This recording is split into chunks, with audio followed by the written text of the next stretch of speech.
Olá, companheiros de aventura, tudo bem? Sejam bem-vindos a mais um Teorizando com Tsuki. Dessa vez com a review do episódio 4 do Dororo. E, meus queridos, que episódio foi esse? Esse episódio conta a história de Osushi e Tanosuke.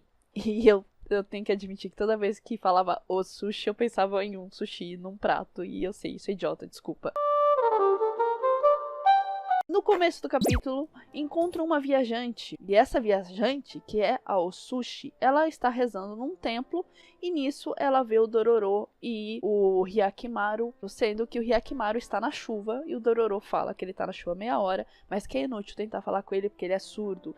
Nesse momento, tem uma coisa muito importante, que é o fato de que, apesar de Hyakimaru não conseguir ouvir, ele estava meio que sentindo a chuva, ele estava sentindo a chuva encostando em seu rosto, porque, lembrem, ele recuperou no episódio passado o sentido da dor. Então é assim que ele conseguia sentir a chuva, talvez pela primeira vez. Talvez por isso também que ele ficou lá por meia hora.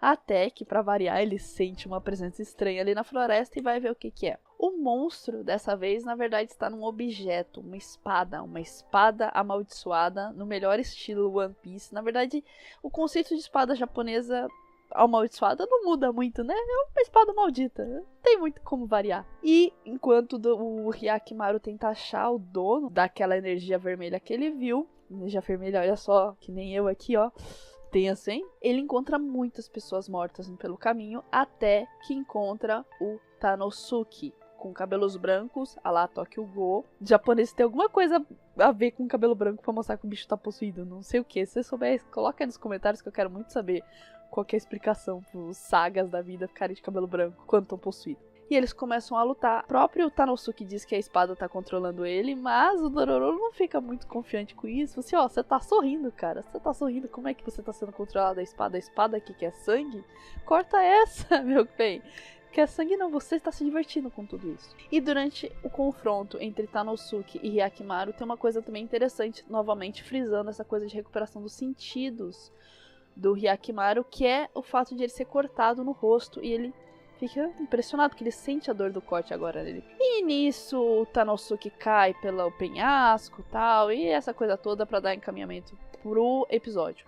E nesse momento aquela viajante que eles acharam rezando no templo vê o Tanosuke e era o irmão dela. Ela tinha ido no templo rezar pro irmão dela, que tinha sumido há 5 anos. Essa guerra que o irmão esteve por 5 anos e tudo mais, pode ser a guerra do tal clã Shiba, que mostramos no último capítulo e tal, que o Jukai trabalhava para esse clã e tinha que fazer execuções, e ele se culpa muito por isso. A vida inteira ele tentou reparar esse pecado, até criando o Hyakimaru. Pode ser tudo a mesma pessoa, não temos certeza, não temos muita informação para quem o irmão da Osushi trabalhava. A maldição da espada basicamente surgiu, entre aspas, né, porque ela sempre foi um demônio, né, já que ela tinha parte do corpo do Hyakimaru, por causa de um shogun. Novamente, a gente não sabe se era um dos membros do Kashiba ou de alguma outra organização aí que estava botando o terror, que queria executar um arquiteto que fez o seu castelo, para que ele não expusesse suas falhas. Bem no estilo Minos e Dédalo e Ícaro, sabe? Aquele labirinto que prendeu o Minotauro e depois ele joga o Dédalo e o Ícaro lá dentro. Sim. E na história da mitologia grega também tem a história do Trofônio, que construiu o templo de Delfos, e depois, como recompensa, Apolo foi lá e matou ele, porque uma pessoa não ia querer nada mais do que a morte. Beleza, obrigado pela recompensa. E apesar de ser referências ocidentais, é exatamente a mesma história, cara. É bem triste, mas é a mesma história. Tanosuke não queria fazer isso, ele até implora pro Shogun reconsiderar, mas em vez disso o Shogun lança uma espada que estava com ele e fala assim: não, você vai, se você não quiser matar esses arquitetos, você mata a si mesmo, naquele ritual japonês e tudo mais. Você decide. Fica bem difícil, né? Ele lembra que tem a irmã dele e tal, que tem um pequeno flashback dele se despedindo e que ele sempre fazia um tsuru, que significa felicidade e tudo mais, continua em frente pra irmã, pra ela se acalmar, e tudo isso é falado lá pro final do episódio. E ele decide fazer isso. Não, eu vou executar porque eu preciso continuar vivo, eu preciso viver pela minha irmã. Só que aquela espada estava totalmente cega. E quando ele dá o golpe, o cara não morre na hora. E o maldito do Shogun, vou chamar de Shogun, mas não sei se ele é Shogun de verdade, eu não sei nem quem aquele cara é, mas meio que ele não importa. Ele fez isso propositalmente porque o cara hesitou ao matar, sabe? E foi muito... eu confesso que eu fechei o olho nessa parte, porque... Gente, horrível os gritos do cara. E o Shogun ainda ri dizendo que diz a lenda que aquela lâmina precisa de muito sangue para voltar a cortar, né? Voltar a ficar inteira. E que eles teriam, apesar de ser uma lenda, eles teriam sangue suficiente, porque eram vários trabalhadores que ajudaram a criar o castelo, teriam sangue suficiente para testar essa ideia. Né? O que poderia dar errado, não é mesmo? A espada, chamada Nihiru, funciona. Ele mata todo mundo que tem ali e depois ele mata inclusive o Shogun e todos os guardas que estavam com ele. E a espada ficou nova em folha, como o Shogun disse que a lenda dizia. Então sim, ela precisava de sangue. E deu certo, né? Precisou de sangue todo mundo. E pensando nisso, tem um castelo vago aí em algum lugar aí do Japão, né? Porque todos os seus arquitetos e seu dono morreram, né? Fazer o que, né? Acontece, né? Ossos do ofício. E nisso tudo, antes desses flashbacks, enquanto o Tanosuke foi levado para um vilarejo próximo para sua irmã para ser tratado, tal, né? O homem jogado no penhasco cuidou dos ferimentos dele, viu que as mãos dele estavam todas sujas de sangue, e ela ficou meio desconfiada com isso, porque ela viu um monte de cadáver morto, que cadáveres são mortos, no meio do caminho, mas ela tá feliz que recuperou o irmão. O Dororo acaba indo buscar o braço do Hyakimaru, que no meio da luta a espada amaldiçoada ficou presa no braço ou na perna, agora eu não lembro, mas não faz muita diferença. E ele acaba pegando a espada, lógico, né? Por que não? E ele acaba sendo amaldiçoado pela espada também, e a espada começa a controlar ele. Por sorte, ninguém saiu ferido pelas mãos do Dororo, né? Porque não tem como ninguém se sair ferido num episódio de Dororo, né? Mas o Dororo em si saiu inteiro.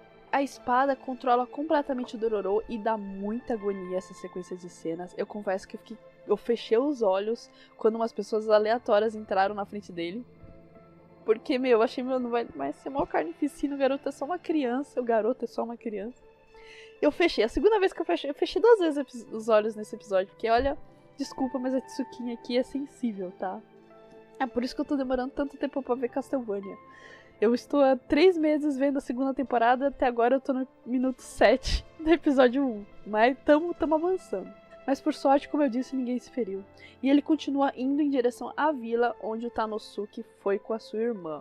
E vemos que o Tanosuke tá totalmente transtornado, não por menos, né? Imagina o cara que ficou possuído por 5 anos por uma espada. Assim, logicamente, ele ficou meio maluco. A irmã até, como eu disse, suspeita que ele foi responsável pelos assassinatos que eles viram no caminho, mas é o irmão dela, né? Então ela fica falando do passado, fala novamente dos Tsurus, e que está muito feliz que eles tenham voltado, só que o cara tá completamente mudado, né? Nessa cena do conflito, porque o Tanosuke sabe que a espada tá chamando ele, que a espada vai voltar pra ele de alguma forma, e a irmã tentando relembrar das coisas que aconteceram, nós vemos que ela tinha um lenço, né, e o lenço caiu, e o cabelo dela tá curto. E isso é uma simbologia, eu posso não estar 100% certa, né, mas se eu estiver, por favor, me corrijam nos comentários, de que ela perdeu tudo. Ela até fala que tudo mudou, eles vinham de uma família rica, eles tinham terras, mas ela não conseguiu proteger isso sozinha. Perdeu a honra dela também, né? Agora vai pensar em que sentido de honra ela perdeu. O cabelo dela está super curtinho, e isso no Japão, como a gente tem no caso dos samurais, ou mesmo no caso dos lutadores de sumô, né? O cabelo representa a honra, pelo menos foi assim que eu interpretei. E mesmo apesar de todos os apelos da irmã, o Tanosuke vai atrás da sua espada Nihiru. Quando finalmente o Dororo chega no vilarejo, né, e todo mundo se esconde, ainda bem, o Hyakimaru finalmente para ele. Eu fiquei torcendo metade do episódio pro Hyakimaru parar logo essa criança, tirar essa espada da mão dele, mas isso só vai acontecer no final. E eu fico imaginando o medo do Dororo no momento, porque o Hyakimaru é cego, é surdo e é mudo, velho. Como é que vai avisar, tipo, oh, pelo amor de Deus, não me mate? Mas o Hyakimaru apenas afasta a espada do Dororo, e nesse momento o Dororo chama o Hyakimaru de Aniki, que é tipo irmão do gênero pactual, né? Tipo, maninho, bro, alguma coisa assim. E meu Deus, é muito lindo, esse menino é muito fofo. Ai, tô vontade de morder. Nossa senhora, eu amo o Dororo e eu vou protegê-lo. E até tem uma ceninha bonitinha que o Dororo cai no colo, assim, do Hyakimaru, e o Hyakimaru para. Ai, meu Deus, eles são muito fofos, gente, eu não aguento isso. Então, depois desse momento fofura total, as coisas começam a ficar muito mais tristes, quando o Tanosuke, ele vem. É engraçado que eu tô falando o nome dele, que eu demorei um tempão pra achar o nome dele na internet. No episódio eu falo uma vez, né? Mas é o irmão da Sushi. O nome dela fala 1000 vezes, mas o nome dele só fala uma vez. Tanosuke, ele chega perto e ele reivindica a espada, falando que a espada é minha. E começa a lutar com o Hyakimaru. Enquanto o Sushi chega desesperado pedindo pra, por favor, não matar o irmão dela, apesar de ele ter jogado ela no chão e abandonado ela, mesmo que não seja a mesma pessoa de antes, ainda é o irmão dela, e ela queria ele vivo. E apesar dos apelos, o Hyakimaru é surdo, não é? Foi o poético desse episódio. E sem ter escolha, porque ele já tinha separado o cara da espada uma vez, ele acaba matando o Tanosuke e o separando definitivamente do controle da Nihiro. O que segue é uma cena realmente bastante triste, porque a Nihiro era um dos fantasmas, um dos demônios que tinha pego uma das partes do corpo do Hyakimaru, e ele recupera justamente a sua audição. E a primeira coisa que ele escuta é a chuva e o choro da garota pela morte de seu irmão. E eu queria pontuar que nesse momento isso se separa um pouco do mangá. Eu fui pesquisar um pouco da história do mangá, sem procurar spoiler.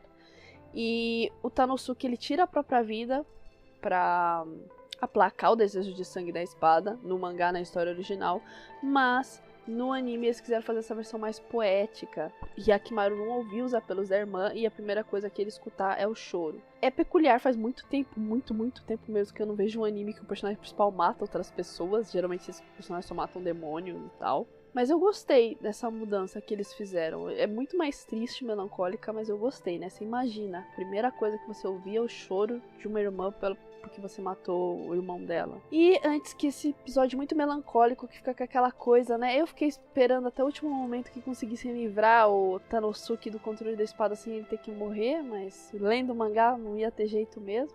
Eu sempre espero que as coisas deem tudo certo no final, mas, né? E eu até achei que a Sushi ia ser a menina da abertura, né? Porque agora qualquer mulher que aparece eu vou achar que é a menina da abertura. Mas não é ela. Até porque a menina tem cabelo longo, né? Eu devia ter pensado nisso. O episódio termina com o pai FDP. Eu não sei se esse cara tem um nome, gente. Ele deve ter, mas eu não ligo. Descobre que os demônios estão sendo mortos, né? Ele está lá no templo, percebe que as estátuas estão rachando e ele fala uma coisa no mínimo interessante. Ele fala pra alguém que não aparece em cena, na verdade, fala pra ele: nem a esposa, nem o bebê foram encontrados. Não sei o que isso significa, não dá muitas pistas pra gente deduzir.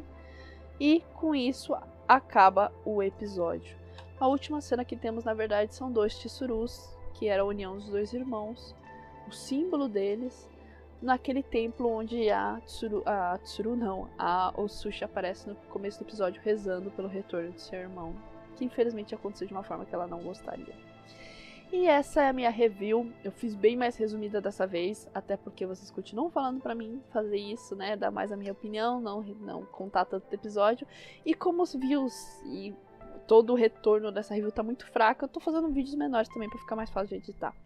Eu espero que vocês tenham gostado. Não esqueça de conferir aqui embaixo o link dos meus parceiros, meus companheiros, meus líderes de frota, a página Teorizando com Tsuki, o grupo Teorizando com Tsuki, o site Teorizando com Tsuki. Também participe do Padrim, que esse ano terão prêmios muito especiais e você ainda ajuda a financiar as coisas desse canal maravilhoso que você gosta. Espero que você goste. Chegou até aqui, como é que você não gosta? E é isso, gente. Muito obrigada e nos vemos no mar.